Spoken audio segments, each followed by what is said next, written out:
Assalamualaikum warahmatullahi wabarakatuh. Di sini saya menjadi pemateri pertama. Di sini saya akan menjelaskan tentang pengertian maqasid syariah. Maqasid syariah merupakan kata majmuk yang terdiri dari dua kata, yaitu maqasid dan al-syariah. Secara etimologi, maqasid merupakan bentuk jamak yang terbentuk dari huruf kaf dan dal, yang berarti kesengajaan atau tujuan.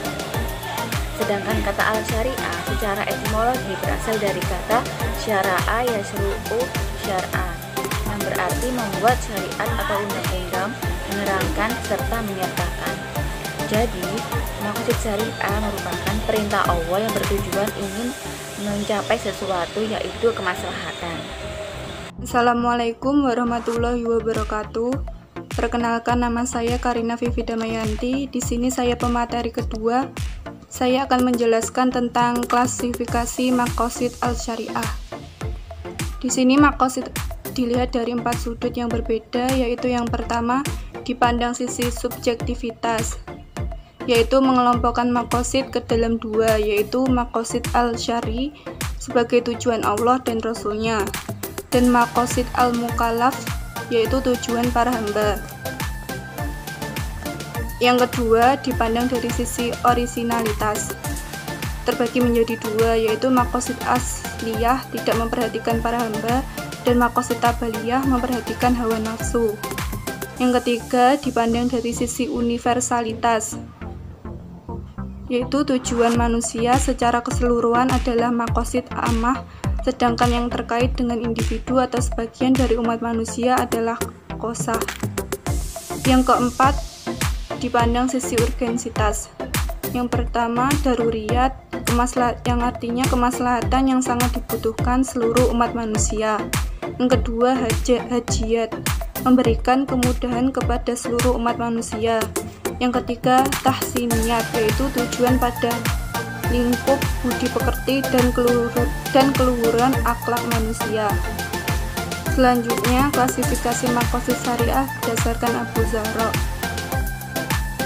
Maslahah terbagi menjadi 3, yaitu daruriyat, hajiyat, tahsiniyat. Beliau juga membagi menjadi 5 hal pokok, yaitu penjagaan agama, jiwa, akal, keturunan, harta, tetapi harus di bawah naungan daruriyat, dikarenakan penjagaan terhadap perkara harus ada tegaknya kemaslahatan agama dan dunia. Jika tidak, kemaslahatan tidak stabil dan bahkan bisa terjadi kerusakan, kekacauan, dan hilangnya kehidupan. Yang kedua, klasifikasi maqasid syariah berdasarkan Imam Ghazali. Alal al-fasi, tujuan secara umum adalah memakmurkan bumi, menjaga aturan hidup, menetapkan kebaikan, dan menegakkan yang telah dibebankan. Sementara Ibnu Qayyim al-Jauziyah dalam Ibnu Asyur, tujuan secara umum adalah menjaga aturan umat, melanjutkan kebaikan bagi manusia, akal, pekerjaan, dan yang tampak di bumi.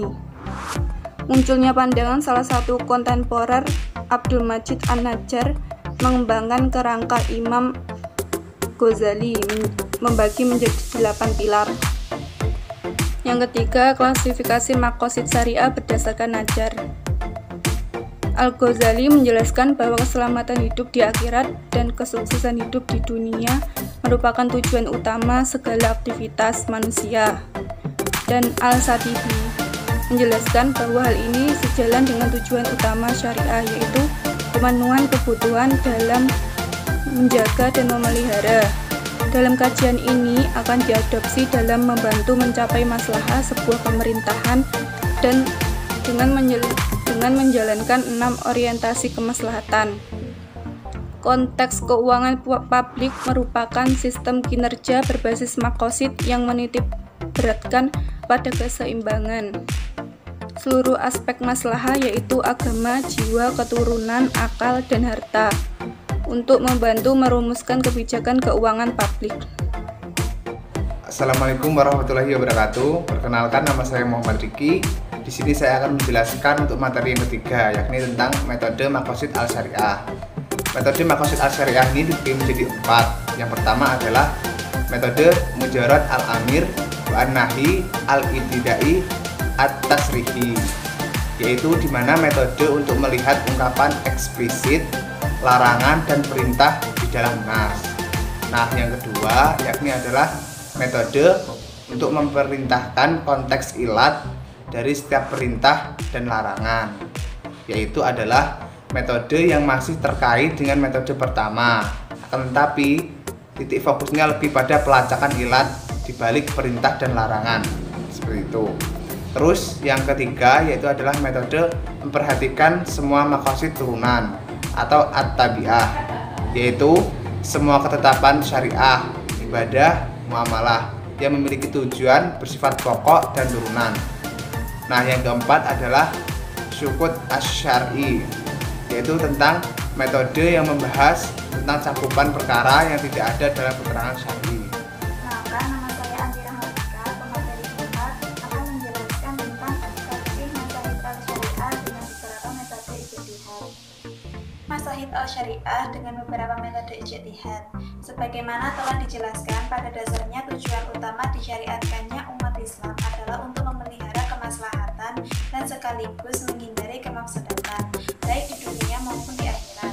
Pencarian para ahli usul fikih terhadap al-maslahah atau kemaslahatan itu diwujudkan dalam bentuk metode ijtihad. Berbagai macam istilah telah digunakan oleh mereka untuk menyebut metode penemuan hukum. Namun pada dasarnya semua metode itu bermuara pada upaya penemuan kemaslahatan umat manusia dan menjadikannya sebagai alat untuk menetapkan hukum yang kasusnya tidak disebutkan secara eksplisit baik dalam Al-Quran maupun dalam hadis. Atas dasar asumsi ini, maka dapat dikatakan bahwa setiap metode penetapan hukum yang dipakai oleh para ahli usul fikih bermuara pada al-masyahid al-syariah.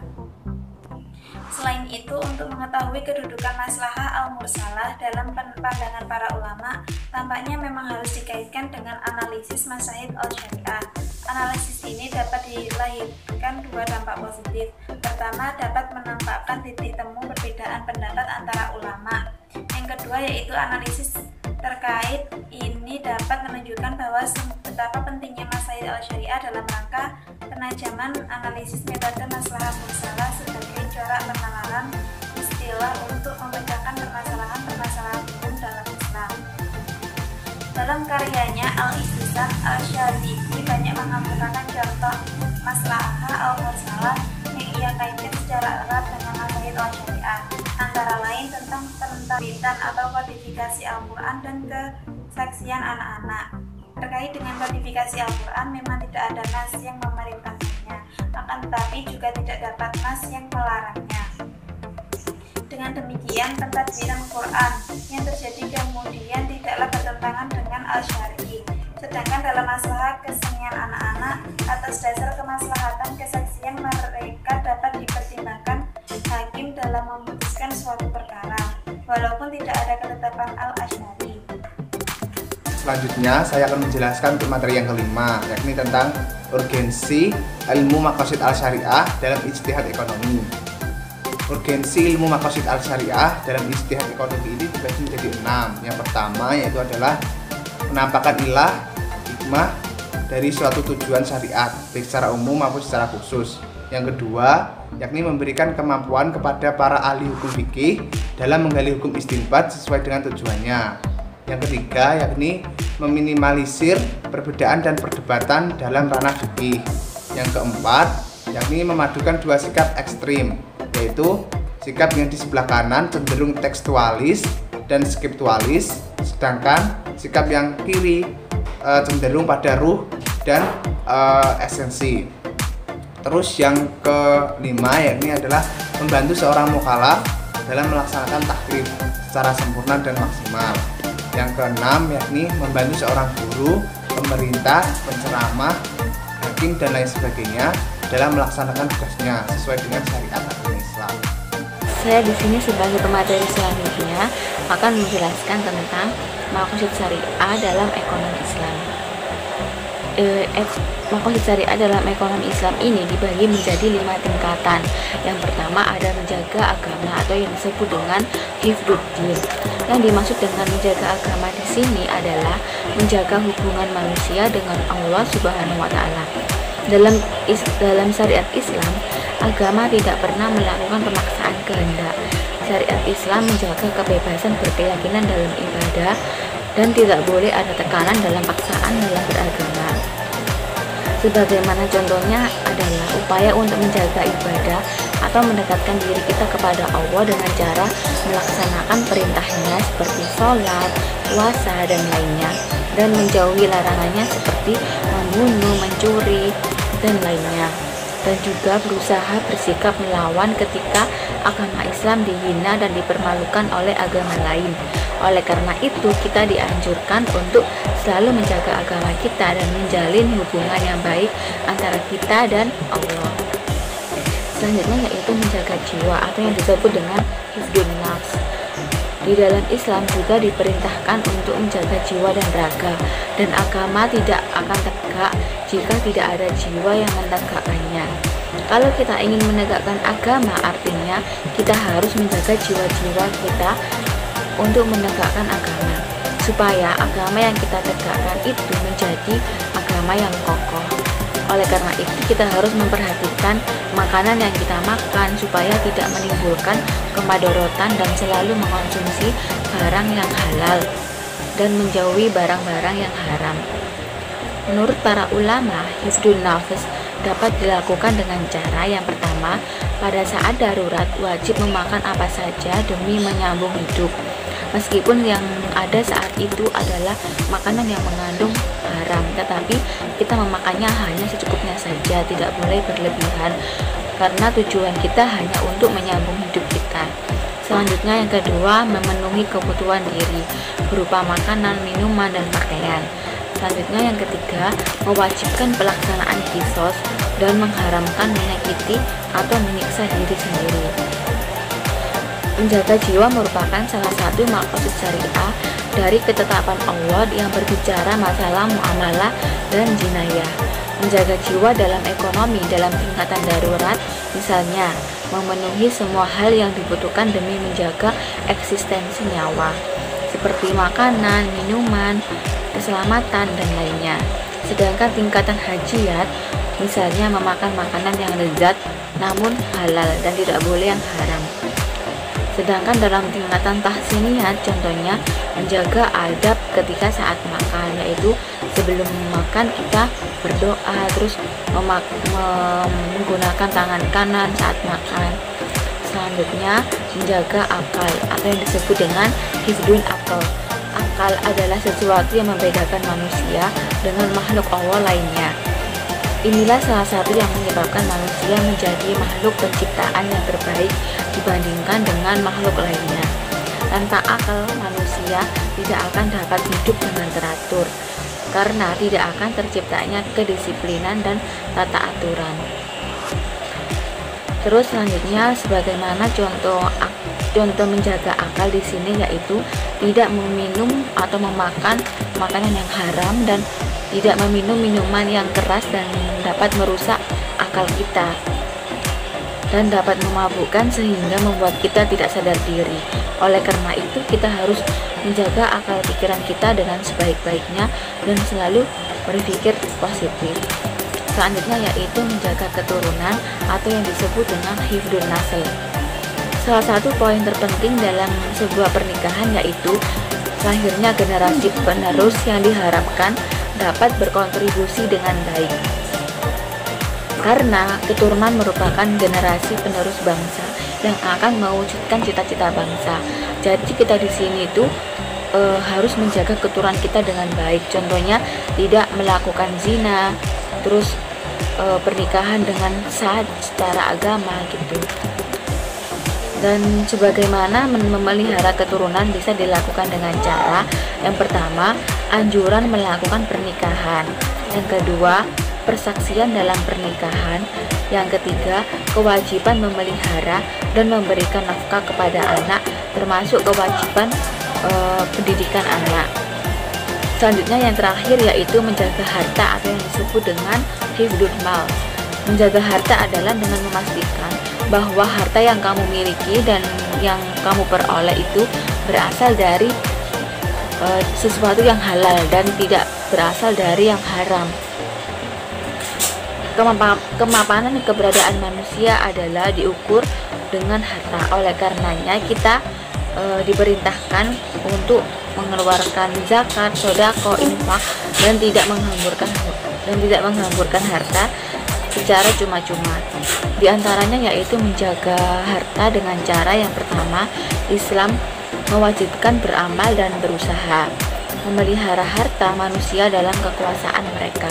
Kewajiban menjaga harta dan tidak menyia-nyiakannya dan menggunakannya dengan sebaik-baik mungkin. Contoh menjaga harta dalam tingkatan daruriyat adalah dengan mencari harta dengan jalan yang halal. Sedangkan pada tingkatan hajiyat seperti melakukan transaksi jual beli dengan cara salam.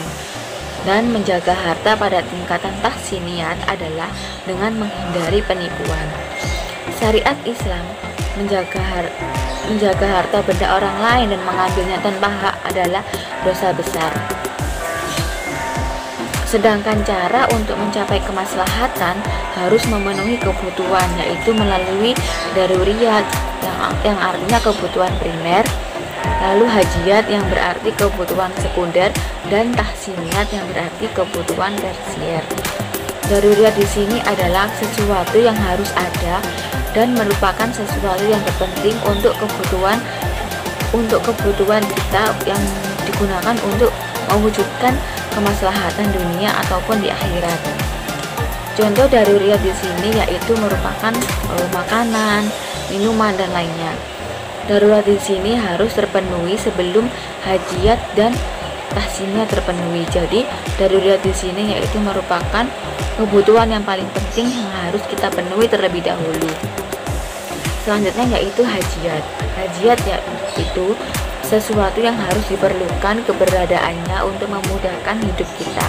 Tanpa adanya daruriyat, maka hajiyat tidak akan tercapai. Contohnya tempat tinggal, pakaian, dan lainnya.